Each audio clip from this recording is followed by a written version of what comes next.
Houston.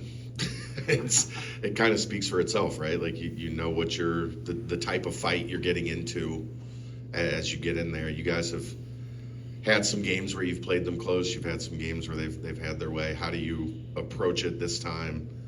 Any different than the past, or just put your boots on and go to work?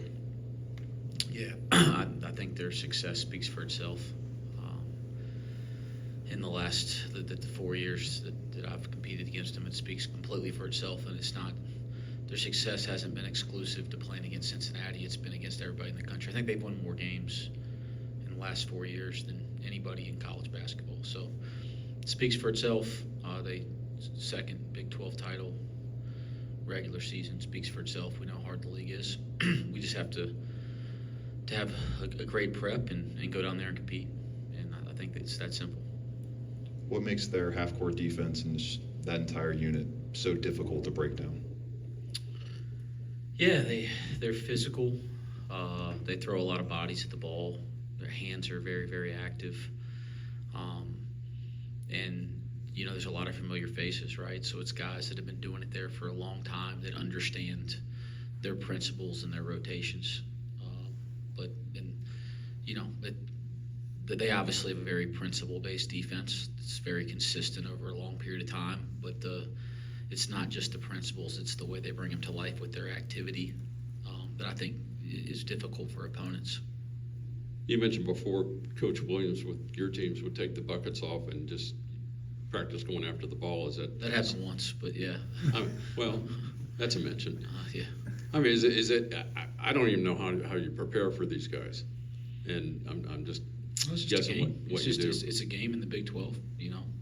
Again, their success speaks for itself. We have tremendous respect, but it's a game, and you prepare the same. You prepare for every game. Like as Chad mentioned in his question, we've played against them a number of times in the last 3 years, and there's a couple games where we've been right there within maybe with the lead in the last minute one time down there. So I'm not saying we've had success, because success would be winning games against them, but it's not like we haven't had moments we were able to compete, and we didn't do anything out of the ordinary in those moments or in those games to prepare for. So you prepare like we prepare for games all year. These guys on our team at this point have played a number of big games against really, really good opponents and in really tough environments, and we're going to have to rely on that experience and wisdom.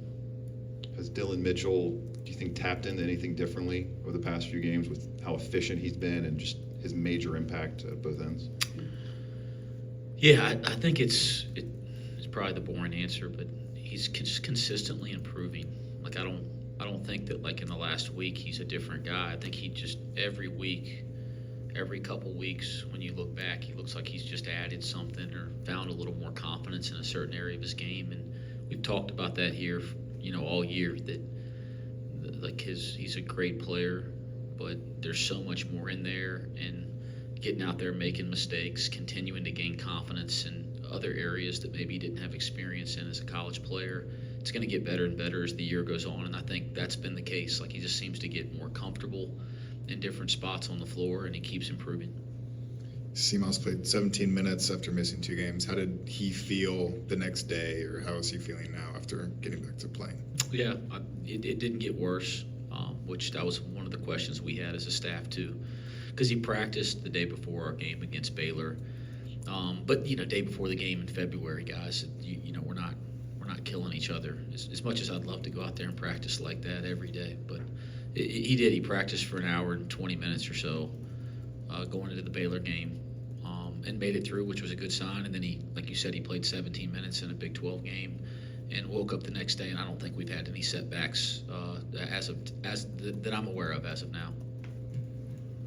When you look at the way they played, maybe through the first half of conference play compared to the past 2 or 3 weeks, and watching them, it feels like Milos Uzan has really elevated his play. How much does that maybe change them? Not that they needed it, but giving them even another offensive option. I think he scored 22 against Texas Tech. That he's not just a guy that's blending in anymore. He's starting to be a guy that's standing out for them. Yeah, he's like, you can see him finding his role within their team. as league plays continued, and we know how good he is because we played against him in Oklahoma last year. He was a huge piece of what they were doing. We played him twice last year, so yeah, I think beyond just that, I agree. I'm not going to just say what you said; it's all accurate. Beyond that, I think one of the things that makes this Houston team, so dynamic is the three-point shooting. And Uzan has a lot to do with that, especially the way he's shooting it here recently. But between Cryer, Uzan, and gosh, he's best shooter in the country, and Sharp. Yeah, between those three, they're one of the best three-point shooting teams in the country, and for all the things they've done well here over the last handful of years, they not like they haven't been able to shoot the ball, but they haven't been in that kind of a category in three-point shooting. So I think those three make them a little different in terms of their offensive attack because of the way that they shoot the ball and how consistent it's been over the course of the year. And as you mentioned, Uzan's finding a different rhythm there, and I think that makes them even more dynamic. Sure. Wes, there's a lot of talk about. That's fine. I'm just talking about Houston. Obviously, what they are, what they bring, and the challenge in them. But for your team, what do you like about your team in a game like this that they can just go there, not just go there to compete, but to win this game? Yeah, I think our team over the last 3 weeks or so, they've reset. They hit the reset button in a really healthy way, and they've always been working, but they're working with more intention. They're playing with more confidence. They're playing more connected on both ends. And I think that looks like they're playing harder. I don't know if I would say that because I don't think we weren't not playing hard, but there's more life in their play collectively. And I think that started with the mindset shift. And we have to continue to do that and build on that. We can't think we've arrived. We've won a handful of games. We got to go back in the gym today and practice. It's the boring stuff, guys. But the good stuff in basketball is the boring stuff. That's what the good stuff comes from. So we got to keep embracing the day-to-day approach. They got to keep embracing the mentality that they've had here recently, and it's a great opportunity to go play if we're going to play the right way and work the right way and be about the right things, I think we can play against and with anybody in America. And so it wouldn't matter where we're going. It's a great opportunity, but it's a road game in the Big 12 against a team that's already clinched the Big 12 regular season. It's a great opportunity. Just a quick follow-up. I fixed the mic, by the way. TV guys should be able to figure that out. You were actually holding it when it wasn't working. That's a TV thing. That's good. It's practicing. I'm going to get there one day. You talked about what's changed the last few weeks, and your guys were always playing hard. And there was some made of dodgeball practice and all these other things that people were trying to figure out. What was the fix? What was the change? Was there a conversation, Wes, with this team? One of those moments where you guys met and felt like it was going to be different after that point? Yeah, I think that we sat down as a group. And again, I think we hit the reset button, right? I think you can care too much sometimes, where it can have a negative impact on performance. And I think, the guys care, man. And they were down about the position that we were in league play, as we all were, right? No doubt about that. And I think there was a collective decision that we're going to hit the reset button, and that there's a handful of ways we could go from here from an approach, but what's the one that makes the most sense? Well, let's go damn do that. It wasn't real complex, but I think this group is committed to that to date, and we got to continue to. And I think when we've done that, we've played better basketball. Everybody knows about Juwan Roberts and his 15-year career at Houston, but Tugler has really, alongside him, been kind of a major impact and kind of that guy that complements him. How do you talk to the guys about keeping a body on him with how active, and he's got, a 7'4" wingspan or whatever, how active and long and aggressive he plays? Yeah, he was such an impactful guy a year ago. When he went down, I thought that affected their team, right? Because going back and watching our games against them last year, he made some plays on us, like shots that you mentioned his wingspan, the shot you may finish. The CMOS had a layup in transition at their place last year early in the game. It's a shot that is a basket, in every other game you play against everybody else, and Tugler goes up and gets it, because he's got not just the length but timing, and that timing affects shot blocking, his rim protection, and it certainly affects all of his rebounding on both offense and defense. He's got a great knack to the ball. And you mentioned amongst a bunch of other guys that have that. And, it's like Roberts. I saw him, I think 2 years ago, we did media day out in Kansas City, and I saw him in Shed, and I feel like I've been seeing him in Shed. I felt like I've been seeing those guys since I was playing. That's how long they were doing it. And then this year I go back there and Roberts is still there, and I'm going, damn, is he going to be here for the next decade type of thing? Because he's been that good, guys. He's been that good of a player. He's as good of a player as we have in the Big 12. I think Huggs coached against him. What's that? I think Huggs coached against him when he was here. Yeah, the Terry Nelson and those guys. Yeah. No, but guys like that make you feel that way because they've been so good for so long. We're saying it respectfully. I mean, he's been so good for so long. It makes you feel like he's been around for forever. And he is a senior now, right? Maybe. Yeah, Maybe he's the thing terrific. is, it's not that he's been good, but he's gotten also the level of improvement year over year with him has been impressive. Same thing you've seen with Tugler, right? It's consistent. I think Texas Tech got 34 free throws in the one win down there against Houston. Would you feel pretty good if you could get to the stripe that many times?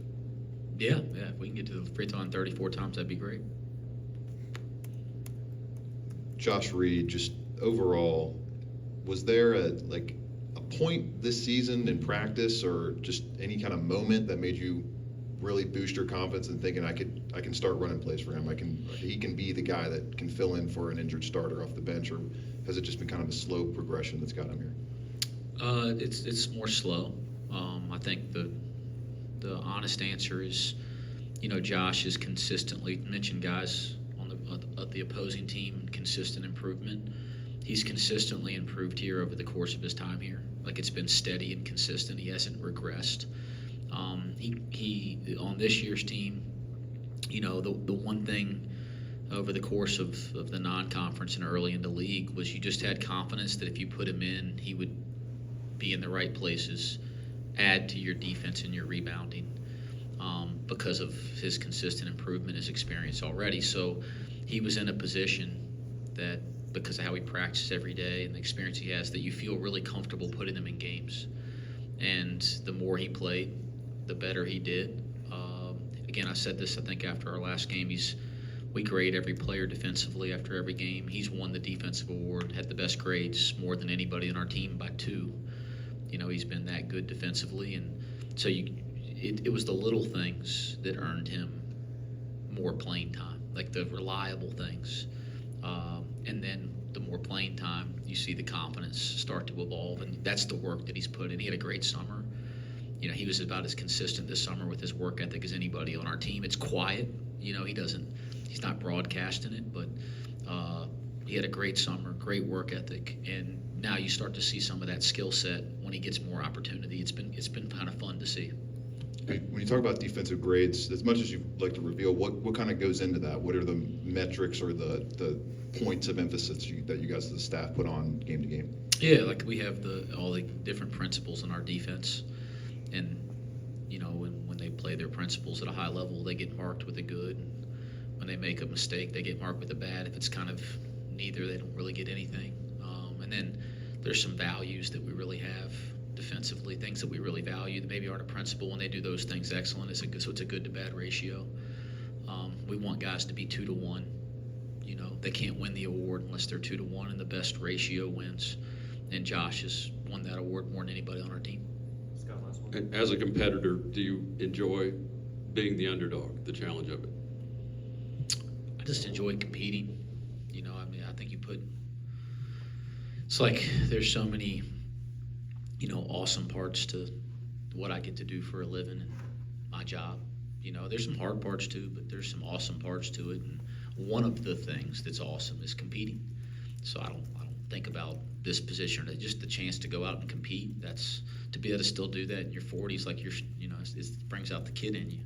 So I enjoy competition. And if I ever stop enjoying competition, my butt won't be coaching anymore. But I love the competition. It's one of the things. There's a lot of things I love about the job. got another opportunity to do that on Saturday, which is one of the neat parts about this league. Thank you. Thanks, guys. Thanks, Wes.